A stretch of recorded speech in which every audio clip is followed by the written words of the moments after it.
Hello, എല്ലാവർക്കും പുതിയൊരു വീഡിയോയിലേക്ക് ഒരിക്കൽ കൂടി സ്വാഗതം. വീട്ടമ്മമാർക്കെല്ലാം വളരെയധികം പ്രയോജനപ്പെടുന്ന നല്ലൊരു വീഡിയോ ആയിട്ടാണ് ഞാൻ വന്നിട്ടുള്ളത്. മഴയായാലും വെയിലായാലും ഒക്കെ നമ്മൾ വീട്ടമ്മമാരെയും കാത്ത് ഒരു കുന്നു ജോലികൾ കിടപ്പുണ്ടാവും അല്ലേ? ഇതിൻ്റെ എല്ലാം നമ്മൾ തന്നെ ചെയ്ത് തീർക്കേണ്ടതല്ലേ?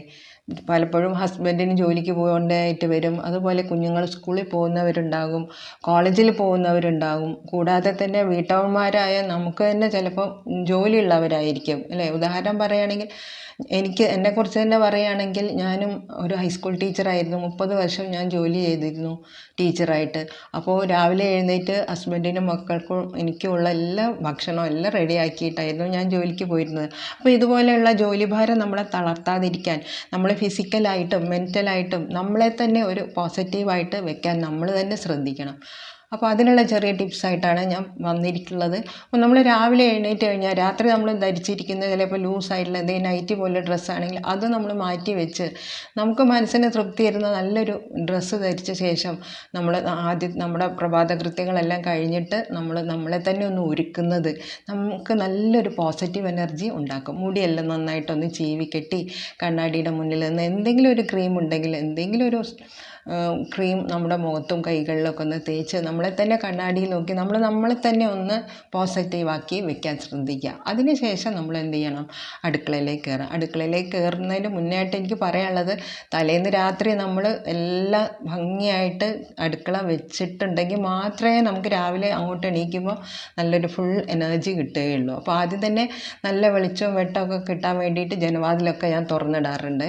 പിന്നീട് നമ്മൾ എല്ലാവർക്കും ഉള്ളൊരു ശീലമാണല്ലോ ഒരു ചായ കുടിക്കുക എന്നുള്ളത്. അപ്പോൾ ഇപ്പോൾ പ്രത്യേകിച്ച് മഴക്കാലമായതുകൊണ്ട് ഇതുപോലൊരു ചായ നിങ്ങൾക്ക് ആരോഗ്യത്തിന് വളരെ നല്ലതായിരിക്കും. അതായത് കുറച്ച് വെള്ളം തിളപ്പിച്ചിട്ട് അതിലേക്ക് ഞാൻ തുളസിയിലയും ചെറിയ ഒരു കഷ്ണം ഇഞ്ചി പൊടിയായിട്ട് അരിഞ്ഞതും കൂടെ ഇട്ട് കൊടുത്തിട്ടുണ്ട് കേട്ടോ. അത് നന്നായിട്ട് തിളപ്പിച്ചെടുത്തിട്ട് ഈ വെള്ളം നമുക്ക് കുടിക്കുന്നത് നന്നായിരിക്കും.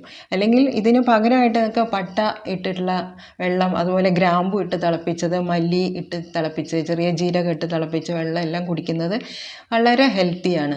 അപ്പോൾ ഞാൻ ഇന്നിപ്പോൾ ഇതുപോലൊരു വെള്ളം ഉണ്ടാക്കിയിട്ടുണ്ട്. ഇങ്ങനെയും വെള്ളം ഞാൻ കുടിക്കാറുണ്ട്. ഇനിയിപ്പോൾ ഈ വെള്ളം കുടിക്കാൻ ചില ദിവസം എനിക്ക് മടി തോന്നുകയാണെങ്കിൽ ഇതുപോലെ വെള്ളം തിളപ്പിച്ചിട്ട് ഞാൻ അതിലേക്ക് എന്ത് ചെയ്യും? കുറച്ച് ചായപ്പൊടിയും കൂടി ഇട്ട് കുറച്ച് പഞ്ചസാരയും കൂടി ഇടും. അപ്പോൾ ആ തുളസിയുടെ ഗുണവും നമുക്ക് കിട്ടും, ഇഞ്ചിയുടെ ഗുണവും കിട്ടും, അതൊരു ചായ കൂടി ആയിരിക്കും. അപ്പോൾ ഇങ്ങനെ നമുക്ക് രാവിലെ കുടിച്ചു കഴിഞ്ഞാൽ നല്ലൊരു എനർജി കിട്ടും. മാത്രമല്ല ഇത് ഒരു പ്രതിരോധശേഷി നൽകുന്ന ഒരു പാനീയം കൂടിയാണ് കേട്ടോ. അതിൻ്റെ കൂടെ ഞാൻ ഒരു 3-4 പിന്നെ കുതിർത്ത് വെച്ച ബദാമും കൂടെ ഞാൻ കഴിച്ചിട്ടാണ് എൻ്റെ ഒരു ദിവസം ഞാൻ സ്റ്റാർട്ട് ചെയ്യുന്നത്. അപ്പോൾ ഇങ്ങനെ ചെയ്യുന്നവരുണ്ടാവും കേട്ടോ. അപ്പോൾ നിങ്ങൾ ഇതിന് പകരമായിട്ട് എന്താണ് രാവിലെ കുടിക്കുന്നതെന്ന് ഒന്ന് കമൻറ്റ് ചെയ്ത് പറഞ്ഞാൽ എനിക്കതൊരു പുതിയൊരു അറിവായിരിക്കും. പിന്നെ ഇത് കഴിഞ്ഞിട്ടാണ് നമ്മൾ ബ്രേക്ക്ഫാസ്റ്റ് ഉണ്ടാക്കാനായിട്ട് സ്റ്റാർട്ട് ചെയ്യുന്നത്. അപ്പോൾ ബ്രേക്ക്ഫാസ്റ്റ് ഉണ്ടാക്കുക എന്ന് പറഞ്ഞു കഴിഞ്ഞാൽ അതിന് നമ്മൾ തലേന്ന് തന്നെ ഒരുങ്ങണം. അപ്പോൾ ഇഡ്ഡലി ആണെങ്കിലും പാലപ്പം ആണെങ്കിലും ദോശയാണെങ്കിലും എല്ലാം നമ്മൾ നേരത്തെ തലേന്നേ ഒക്കെ കുതിർത്ത് അരച്ച് റെഡിയാക്കി വെച്ചിട്ടാണല്ലോ ഇതിനായിട്ട് ഒരുങ്ങുന്നത്. അപ്പോൾ ആദ്യം തന്നെ നമ്മളിപ്പോൾ എന്താണോ ഉണ്ടാക്കുന്നത് അതിന് ആവശ്യമായിട്ടുള്ള എല്ലാ സാധനങ്ങളും റെഡിയാക്കി വെച്ച ശേഷം മാത്രം നമ്മൾ ഗ്യാസ് ഓൺ ചെയ്യാൻ ശ്രദ്ധിക്കുക. അപ്പോൾ ഞാനിവിടെ ഇന്ന് പാലപ്പമാണ് ഉണ്ടാക്കുന്നത്. അപ്പം തലേന്ന് തന്നെ ഞാൻ അരച്ച് റെഡിയാക്കി വെച്ചിട്ടുണ്ടായിരുന്നു. രാവിലെ ഉപ്പൊക്കെ ചേർത്ത് ഒരു അരമണിക്കൂറും കൂടെ റെസ്റ്റ് ചെയ്യാൻ വെച്ച ശേഷമാണ് ഇവിടെ പാലപ്പം ചുട്ടെടുക്കുന്നത്. അപ്പം നല്ല പാലപ്പം തന്നെ എനിക്കിന്ന് കിട്ടിയിട്ടുണ്ട്. ഇതിൻ്റെ റെസിപ്പി എൻ്റെ ചാനലിൽ ഞാൻ നേരത്തെ പോസ്റ്റ് ചെയ്തിട്ടുണ്ട്. അതുകൊണ്ടാണ് ഇതിനെക്കുറിച്ച് ഞാൻ വിശദമായിട്ട് ഇതിലൊന്നും പറയുന്നില്ല. അപ്പം ഞാനിവിടെ ഒരു ജോലി ഒന്ന് ലഘൂകരിക്കാൻ വേണ്ടി ചെയ്തതെന്ന് വെച്ചാൽ ഇന്നലെ ഞാനിവിടെ കടലക്കറി ഉണ്ടാക്കിയിട്ടുണ്ടായിരുന്നു, അതായത് പുട്ടിന് വേണ്ടിയിട്ട്. അപ്പോൾ ആ കടലക്കറി എനിക്ക് പിറ്റത്തെ ദിവസത്തേക്ക് കുറച്ച് കൂടുതലാണ് ഞാൻ ഉണ്ടാക്കിയിട്ടുണ്ടായിരുന്നത്. അപ്പോൾ അതുകൂടെ ഞാൻ അവിടെ ഫ്രിഡ്ജിൽ വെച്ചിട്ടുണ്ട്. അപ്പോൾ ഇന്ന് പാലപ്പം ഉണ്ടാക്കിയപ്പോൾ എനിക്ക് ആ കടലക്കറി ഉണ്ടാക്കുന്ന ജോലി അവിടെ കുറഞ്ഞു കിട്ടി. അപ്പോൾ നമ്മൾ ഇതുപോലെ ഓരോ കറികൾ ഉണ്ടാക്കി വെച്ച് കഴിഞ്ഞാൽ അതിന് മാച്ചാകുന്ന ബ്രേക്ക്ഫാസ്റ്റ് നമ്മൾ ഉണ്ടാക്കാൻ നമ്മൾ ശ്രദ്ധിക്കുക. അപ്പോൾ നമ്മുടെ ജോലി വളരെയധികം ഭാരമില്ലാത്തതായിട്ട് നമുക്ക് കാണും. അപ്പോൾ ഇവിടെ ഞാനിവിടെ പാലപ്പം ഇവിടെ ഉണ്ടാക്കിക്കൊണ്ടിരിക്കുകയാണ്.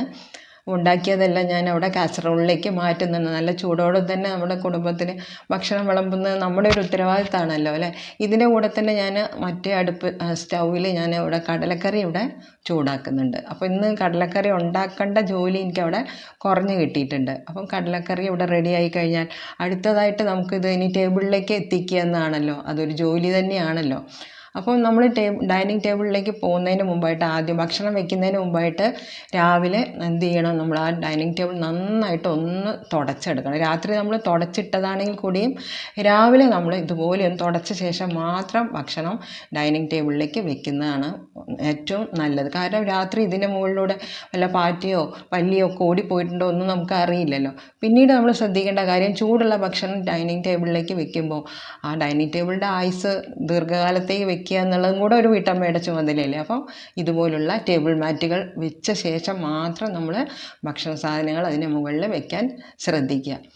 അപ്പോൾ ആ ടേബിൾ നല്ല ഭംഗിയായിട്ട് ഇരിക്കുകയും ചെയ്യും. അപ്പോൾ പിന്നെ ഭക്ഷണം കഴിഞ്ഞ് കഴിഞ്ഞാൽ അടുത്ത ജോലി എന്താ, പാത്രം കഴുകലാണ്. അപ്പോൾ നമ്മൾ ഇനി അതവിടെ ഇട്ടിട്ട് വേറെ വല്ല കാര്യങ്ങൾക്കും പോകുന്ന പലരും ഉണ്ടാവും. ഒരിക്കലും നമ്മൾ അങ്ങനെ ചെയ്യരുത്. ഒരിക്കലും നമ്മൾ സിങ്കിൽ പാത്രങ്ങൾ കൂട്ടിയിടരുത്. അത് നമ്മുടെ അടുക്കളയ്ക്ക് ഒരു നെഗറ്റീവ് എനർജിയാണ് ഉണ്ടാക്കുന്നത്. അതുകൊണ്ട് നമ്മൾ ഭക്ഷണം കഴിഞ്ഞ ഉടനെ തന്നെ, അല്ലെങ്കിൽ ഭക്ഷണം കഴിക്കുന്നതിന് മുമ്പ് തന്നെ നമുക്ക് വേണമെങ്കിൽ പ്രിപ്പയർ ചെയ്ത് കഴിഞ്ഞാൽ പാത്രങ്ങളൊക്കെ ഉണ്ടല്ലോ, നമ്മൾ ഭക്ഷണം ഉണ്ടാക്കാൻ ഉപയോഗിച്ച പാത്രങ്ങളും ഒക്കെ ഒന്ന് കഴുകി വെച്ച് കഴിഞ്ഞാൽ പിന്നെ നമുക്ക് കഴിച്ച പാത്രങ്ങൾ, പ്ലേറ്റുകൾ മാത്രമേ കഴുകാനുള്ളൂ. അപ്പോൾ നമ്മളവിടെ ജോലി അവിടെ വളരെയധികം ഒന്ന് കുറഞ്ഞതായിട്ട് എനിക്ക് പലപ്പോഴും അനുഭവപ്പെട്ടിട്ടുണ്ട് കേട്ടോ. അപ്പോൾ ഒരിക്കലും സിങ്കിൽ നമ്മൾ പാത്രങ്ങൾ കൂട്ടിയിടാതെ ഇരിക്കാൻ നമ്മൾ ശ്രദ്ധിക്കണം. അപ്പോൾ എല്ലാ പാത്രങ്ങളും അവിടെ ഞാനിവിടെ കഴുകി റെഡിയാക്കി വെച്ചിട്ടുണ്ട്. പക്ഷേ പലരൊക്കെ അത് കുറച്ച് കഴിഞ്ഞിട്ട് ചെയ്യാം എന്നൊക്കെ വിചാരിച്ചിട്ട് അവിടെ ഇട്ട് പോകുന്നവരുണ്ട്. ഒരിക്കലും നമ്മളങ്ങനെ ചെയ്യരുത്. അതിൻ്റെ കൂടെ തന്നെ ഒന്ന് സിങ്കും കൂടെ ഒന്ന് ജസ്റ്റ് ഒന്ന് വൈപ്പ് ചെയ്ത് വിട്ട് കഴിഞ്ഞാൽ ആ അടുക്കള വളരെയധികം ഭംഗിയായിട്ട് ഇരിക്കുന്നതായിട്ട് നമുക്ക് കാണാൻ സാധിക്കും. ഇനി ഭക്ഷണം കഴിച്ച് കഴിഞ്ഞാലും നമുക്കൊരു ജോലിയുണ്ട്. എന്താണ്, ഡൈനിങ് ടേബിൾ ഒന്നുകൂടെ നമ്മൾ ഭംഗിയായിട്ട് തുടച്ചിടണം. കാരണം എപ്പോഴാണ് ആരെങ്കിലും വിസിറ്റേഴ്സ് നമ്മുടെ വീട്ടിലേക്ക് കയറി വരിക എന്നറിയില്ലല്ലോ. അപ്പം അലങ്കോലമായി കിടക്കുന്ന ഡൈനിങ് ടേബിൾ ആ വീട്ടിലേക്ക് വലിയൊരു നെഗറ്റീവ് എനർജിയാണ് കൊണ്ടുവരിക. അപ്പം ഡൈനിങ് ടേബിളും ഒരിക്കൽ കൂടി നമ്മൾ നീറ്റാക്കി വെച്ച ശേഷം വേണം നമ്മൾ ബാക്കി മറ്റ് ജോലികളിലേക്ക് പോകാൻ. ഇനി മഴക്കാലമായതുകൊണ്ട് പ്രത്യേകിച്ച് വീട്ടമ്മമാരോട് എനിക്ക് പറയാനുള്ള ഒരു കാര്യം, നമ്മൾ മഴയായതുകൊണ്ട് നമുക്ക് ശരീരത്തിൽ ചൂട് അനുഭവപ്പെടുന്നില്ല, വിയർക്കുന്നില്ല. ആ സമയം നമ്മൾ വെള്ളം കുടിക്കാനും പലപ്പോഴും മറന്നു പോകാറുണ്ട്. അതുകൊണ്ട് ആരും മറന്നു പോകരുത്. ഇതുപോലെ ഒരു വാട്ടർ ബോട്ടിൽ ഉണ്ടെങ്കിൽ അതെടുത്ത് അതിൽ നല്ല വെള്ളം എടുത്ത് നമ്മൾ അടുക്കളയിൽ തന്നെ നമ്മൾ സൂക്ഷിക്കുക. ഇടയ്ക്കിടയ്ക്ക് നമ്മളെ തന്നെ ഓർമ്മിപ്പിച്ചുകൊണ്ട് നമ്മൾ വെള്ളം കുടിക്കണം. നമ്മുടെ ശരീരത്തിൽ ഡീഹൈഡ്രേഷൻ വരാതെ നോക്കേണ്ടത് നമ്മുടെ കൂടെ ചുമതലയല്ലേ. ഇനി നമുക്ക് ബെഡ്റൂമിലേക്ക് കയറാം. ഇപ്പോൾ എല്ലാവരും ബെഡ്റൂമിൽ നിന്ന് പുറത്തേക്ക് ഇറങ്ങിയൊരു ടൈമല്ലേ.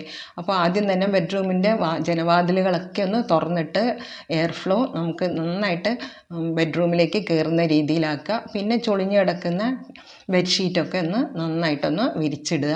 അല്ലെങ്കിൽ മാറ്റുന്ന ദിവസമാണെങ്കിൽ അതൊക്കെ ഒന്ന് മാറ്റിയിട്ട് അതൊക്കെ കഴുകാനായിട്ട് എടുക്കാം. ഞാനിവിടെ മാറ്റുന്നില്ല, അതൊക്കെ നന്നായിട്ട് വിരിച്ചിട്ടിട്ടുണ്ട്. തലയണ കവർ മാത്രമേ ഞാൻ മാറ്റിയിട്ടുള്ളൂ. ഒക്കെ റെഡിയാക്കി ഇട്ടിട്ടുണ്ട്. അപ്പോൾ നമ്മൾ ആരെപ്പോൾ കയറി വന്നാലും നമ്മുടെ ഡൈനിങ് റൂമും അതുപോലെ കിച്ചണും അതുപോലെ ബെഡ്റൂമും എല്ലാം ഇതുപോലെ നീറ്റായിട്ട് കിടക്കുമ്പോൾ നമുക്ക് തന്നെ മനസ്സിൽ നമ്മളോട് തന്നെ നമുക്കൊരു അഭിമാനം തോന്നും. അത് കഴിഞ്ഞാൽ പിന്നെ നമുക്ക് സിറ്റ് ഔട്ടിലേക്ക് വരാം. നമ്മളെ ലിവിങ് റൂമിൽ നമ്മൾ എന്തെങ്കിലും സോഫയിൽ പൊടികളൊക്കെ ഉണ്ടെങ്കിൽ അതൊക്കെ ഒന്ന് തട്ടിക്കളയാം. അതിൻ്റെ മേലെ വിരിച്ചിരിക്കുന്ന സോഫ കവറുകളൊക്കെ നേരാവണ്ണം റെഡിയാക്കി വയ്ക്കാം. പഴയ പത്രങ്ങളൊക്കെ ഉണ്ടെങ്കിൽ, തലേ ദിവസത്തെ പത്രങ്ങളൊക്കെ ഉണ്ടെങ്കിൽ അത് അവിടെ നിന്ന് മാറ്റിയിട്ട് അന്നത്തെ ദിവസത്തെ പത്രം മാത്രം റെഡിക്ക് നമുക്ക് അവിടെ വയ്ക്കാം. അത് പിന്നെ നമ്മൾ രാത്രിയാണ്, പിന്നെ അല്ലെങ്കിൽ രാവിലെ നമുക്കത് എടുത്ത് മാറ്റിയാൽ മതി. അപ്പോൾ ഞാനിവിടെ കുഷനുകളെല്ലാം ഒന്ന് തലതിരിഞ്ഞ് കിടക്കുന്നുണ്ട്. അത് ചിലപ്പോൾ ഞാൻ തന്നെ ഇരുന്നിട്ടായിരിക്കും അതിൻ്റെ സ്ഥാനം തെറ്റിയിട്ടുള്ളത്. അപ്പോൾ അതെല്ലാം ഞാൻ റെഡിക്ക് അതാത് സ്ഥാനത്ത് എടുത്ത് വെച്ചിട്ട് സെറ്റിയിൽ ഒന്ന് അതിൻ്റെ സെറ്റിയുടെ കവറുകളൊക്കെ ഒന്ന് നീറ്റാക്കി ഇടുക. അത്രയേ ഉദ്ദേശിക്കുന്നുള്ളൂ. പെട്ടെന്ന് ആരെങ്കിലും കയറി വന്നാൽ നമ്മുടെ വീട് വളരെ ഭംഗിയായിട്ട് ഇരിക്കണം.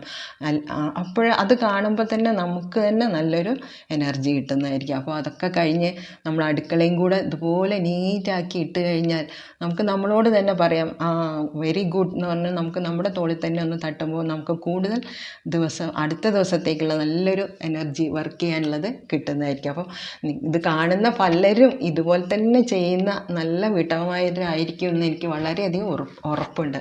അപ്പോൾ ഇത് ഇഷ്ടമായാൽ, വീഡിയോ ഇഷ്ടമായാൽ ലൈക്ക് ചെയ്യാനും നിങ്ങളുടെ ഫ്രണ്ട്സിനൊക്കെ ഷെയർ ചെയ്ത് കൊടുക്കാനും അതുപോലെ സബ്സ്ക്രൈബ് ചെയ്ത് തന്നെ സപ്പോർട്ട് ചെയ്യാനും മറക്കരുത് കേട്ടോ. പുതിയ വീഡിയോ ആയിട്ട് വരുന്നവരെ താങ്ക്സ് ഫോർ വാച്ചിങ്.